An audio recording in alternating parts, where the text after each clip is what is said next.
My name is, my name is Carrie Bryant, but many of you know me as Bear, and my mom Cammie is Terry's sister. David Buckel was my uncle. I'm honored and humbled to be here today to celebrate David and all that he accomplished in his life. I want to thank Terry for giving me the opportunity to speak at this service, a beautiful tribute to an incredible man, surrounded by all of you and us, the people who knew and loved David. In thinking about what I wanted to say here today, I asked my mom, Cammie, my dad, Doug, my brother, Sandy, my sister, Kate, and my brother-in-law, Barrett, to provide me with anecdotes and memories of David so that I could offer a collective tribute from the six of us. But before I share with you some of these treasured memories, I would like to start with a quote. During times of tremendous sadness, when I often find myself at a loss for words, I look to antiquity. Those of you who know me know that I was a classics major in college and spent 4 years studying the great works of Homer and Socrates, Virgil, and Ovid in Greek and Latin in their original languages. And Hannah, this is also a subtle plug. It's not too soon to change your major. You can still declare yourself a classics major, an area of study that we both enjoy, and it's a common bond that we share. I find comfort in quotes from classical literature because they have endured.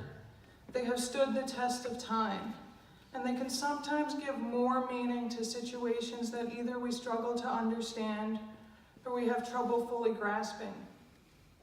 Given David's dedication to the law and his steadfast devotion to social justice, I also thought it appropriate to work in a classical reference because our legal system is deeply rooted in classical ideology and principles. Horace, a Roman poet who lived and worked in the golden age of Rome under the Emperor Augustus, wrote in his final ode, Moriar multique pars mehi vitibit libetitum. Not all of me will die, Horace wrote. A great part of me shall escape the goddess of death, and I will live on forever. Over the last few days, I've been struck by how true these words really are for David. Seeing Xander and Domingo and Akmos carry David's passion for the environment and our beloved earth through the composting work that they're doing at Red Hook, and talking to Jamie about his precedent-setting case that provided protections against bullying and harassment to all children who attend public schools in our country, made me realize the full breadth of David's reach and the impact he had on so many people here in the United States and around the world.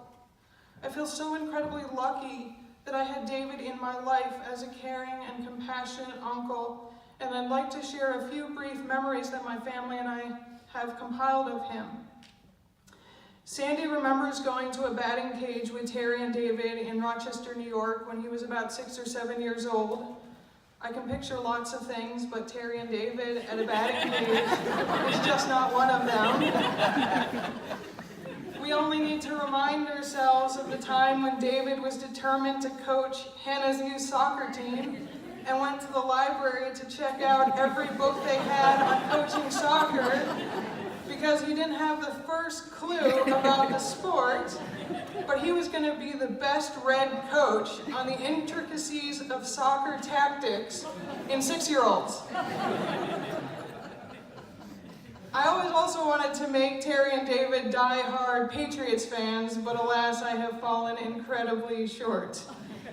My parents remember the trip they took with Terry and David and my grandparents to Turkey in the late 80s, cruising down the Mediterranean, admiring the majestic city of Istanbul and soaking in the sights of Ephesus and Antalya. And of course, we all remember Terry and David cutting up the dance floor at Kate and Barrett's wedding in April of 2017. Man, can those two guys bust a move.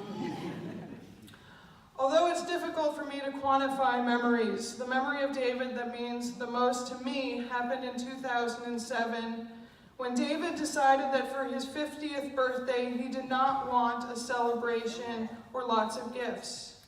Instead, he gathered a large group of friends, many of whom are here today, to walk the Bear Mountain Multiple Sclerosis Walk in the Hudson River Valley in honor of me.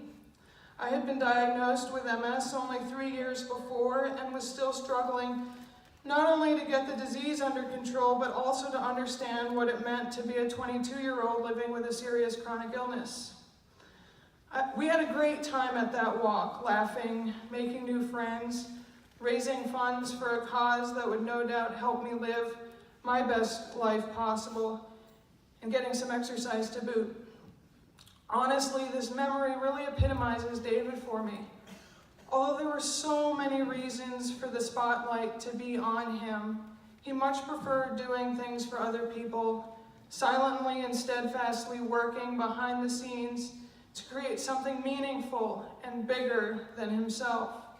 The fact that he used his 50th birthday, a significant milestone in anyone's life, as a platform to help me shows not only his selflessness, but also his desire to help and heal others.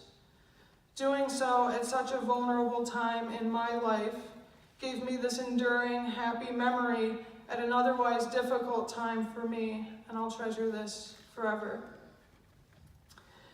David, as you have done for so many people, including Xander, Domingo, Akmos, and Jamie, so too have you inspired me, Sandy, Kate, Barrett, and most of all, Hannah, to live a life of purpose and a life of service to others. David, you and your legacy will continue to live on in the next generation, my generation, and that gives me endless and boundless hope for a better future. Kate and Sandy are both extremely proud to be teaching and working in schools where they're making a difference in the lives of their students. Barrett and I have chosen to devote our careers to the medical profession, helping young children and adolescents grow into conscientious, caring, and compassionate adults. David, I promise you, we promise you, we will give voice to those who have been silenced. We will give love to those who need it, and we will tend to this, our beloved great earth, and we will honor you in the work that we do through simple, individual acts as you so courageously did to make this world a more loving and just place. This much we owe to you, and we will hold you in our hearts forever. And finally, I just wanted to say, Terry,